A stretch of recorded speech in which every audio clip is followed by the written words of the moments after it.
Good morning, students. Today we are going to study economics. In economics, we will study elasticity of demand. So as I told you in previous chapters that what is the demand and what is the law of demand. In law of demand you have studied that the price of the commodity can affect the demand of the commodity also. When increase or decrease in the price, the quantity demanded of a commodity can be increase or decrease.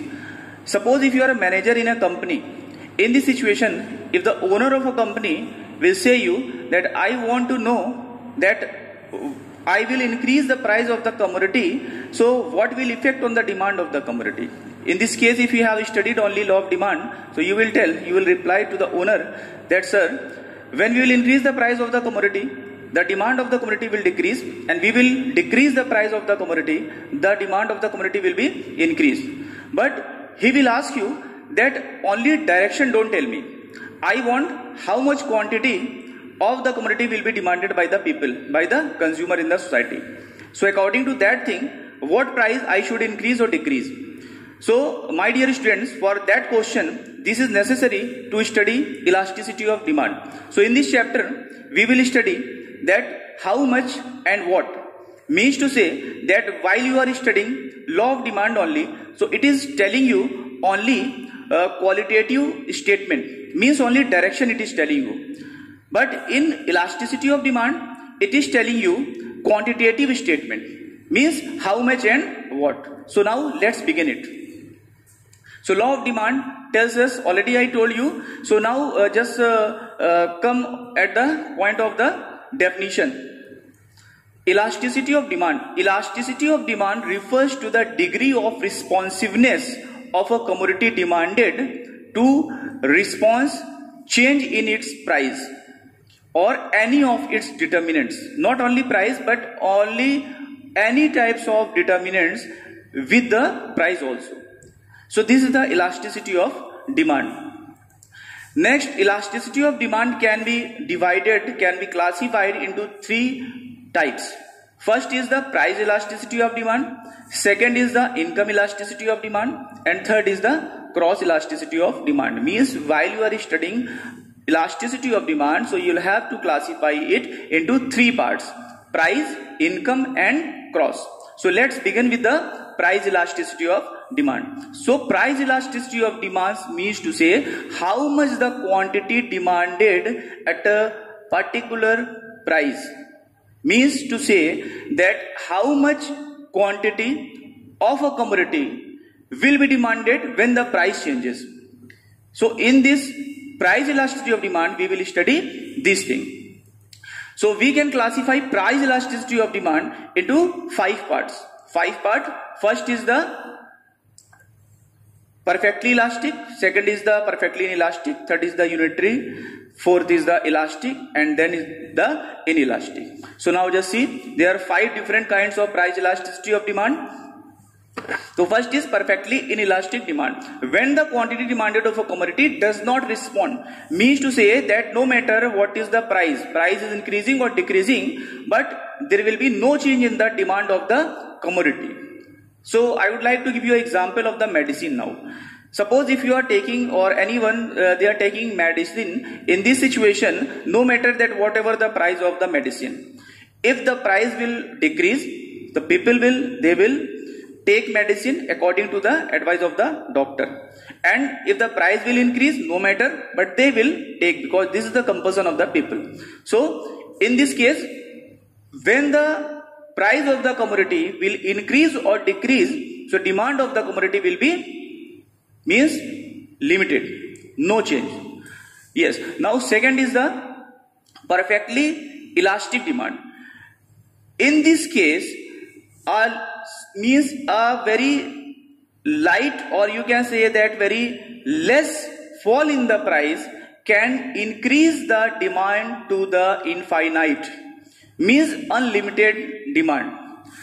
If you will decrease some price of your commodity, so the demand will be very high. It may reach to the infinite. In very rare case it happens. Now next point is the unitary elastic demand. In this case, whatever price you will increase or decrease, according to the price, the demand of the commodity will be same. If you will increase the price, so commodity will be demanded at that level, or if you will decrease the price of the commodity, so means the demand of the commodity will be demanded at that level. Means it will be equal. That is why we are calling it unitary elastic demand. Next point, elastic demand. Means to say that when quantity demanded exceeds then price. In this situation, what will happen, that if you will increase the price or decrease the price, means to say that the commodity demanded will exceed, means more than the price. This is the elastic demand. Next is the inelastic demand. In this situation, less quantity demanded at the price. Means quantity demanded will be less than the percentage change in the price. This is the inelastic demand. Next is the factors affecting price elasticity of demand. Already I told you that there are some types of factors which can affect the demand of the commodity. As the same, it can also affect the law of demand, or now you can see that factors affecting price elasticity of demand. So these are the same points.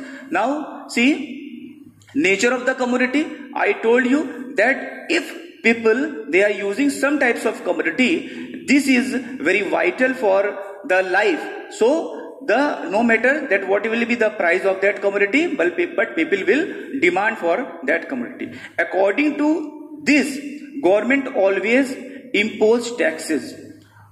On the high demanding commodities, they are imposing high rate of tax. On the less demanding of the commodity, they are imposing very less tax.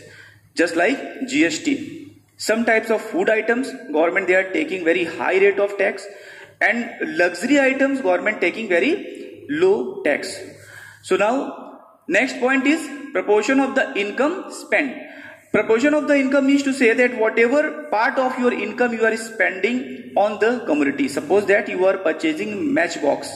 So this is very means little commodity, and you are spending very small part of your income on that commodity. So means to say that no matter what will be the price of that commodity, but you will purchase according to your need. Third is the number of uses. Number of uses means just like electricity. Means if you can use electricity for cooking food also, for watching television, for charging your mobile, so it means that you have several uses of that commodity. So in this case, the demand can be affected with the price. Next is the time factor. Time factor means to say that according to the short run and according to the long run. So I would like to tell you one thing, short run and long run.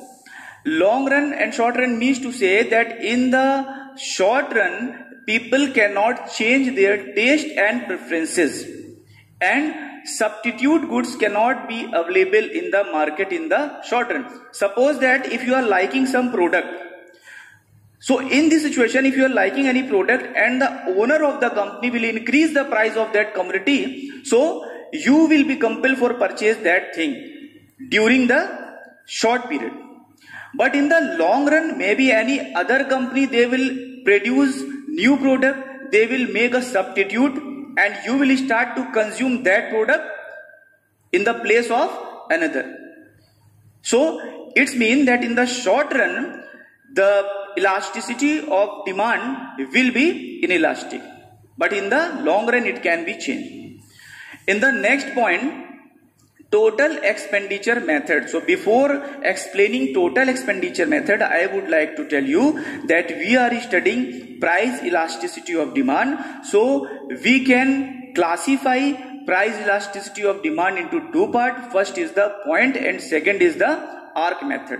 Means we can measurement price elasticity of demand with two methods. First is the point method and second is the arc method. In the point method, you will have to study a certain point on a curve. Means on a curve you will have to find out a certain point, you will have to find out the price elasticity of demand.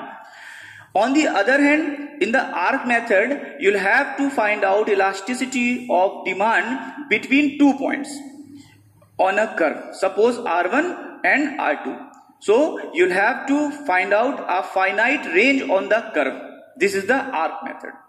Now for measurement of price elasticity under the arc method, we can take, there are two types of method. First is the total expenditure method and second is the percentage method. While you are using percentage method, then you are using some types of formula, means to say that the degree of percentage change in the price can affect the demand of the commodity. What percentage will be change in the demand of the commodity? What percentage increase or decrease in the price can affect what percentage demand of the commodity.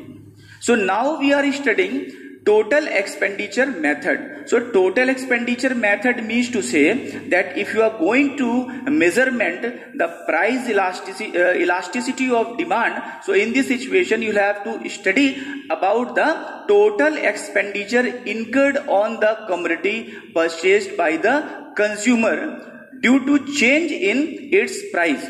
When the price of the commodity is increasing or decreasing, so what is the, in this situation, so what is the situation of the total expenditure incurred on the commodity purchased by the consumer? This is the total expenditure method. Here we are talking about only expenditure. We are not talking about the price of some particular commodity, but we are also studying about the total expenditure incurred on a commodity as a result of change in the price of the commodity. We can find out elasticity by the total expenditure by the consumer on a certain types of commodity. Now see next point, elastic demand. So under the topic of the total expenditure, we are going to see elastic demand. When a fall in the price of the commodity result in increase in total expenditure, means when we will decrease the price of the commodity, in this situation the total expenditure will be increased. So this is called elastic demand. Next is inelastic demand. When a fall in the price of a commodity, it will reduce the total expenditure of the consumer. We will decrease the price of the commodity and it will reduce the total expenditure of the commodity of the consumer. So this is the inelastic demand. Next is the unitary demand. Now unitary demand means to say that when total expenditure will be equal to the change with the price, means whatever ratio of the price you are changing, so according to the price, total expenditure will be equal to the price.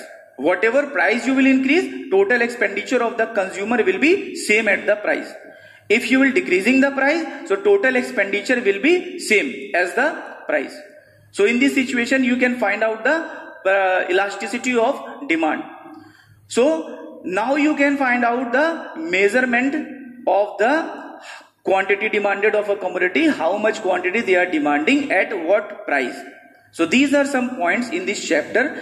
In the next chapter we will see some graph related with this chapter and some other types of topic we will discuss here. So thank you, and you'll have to do it at your home.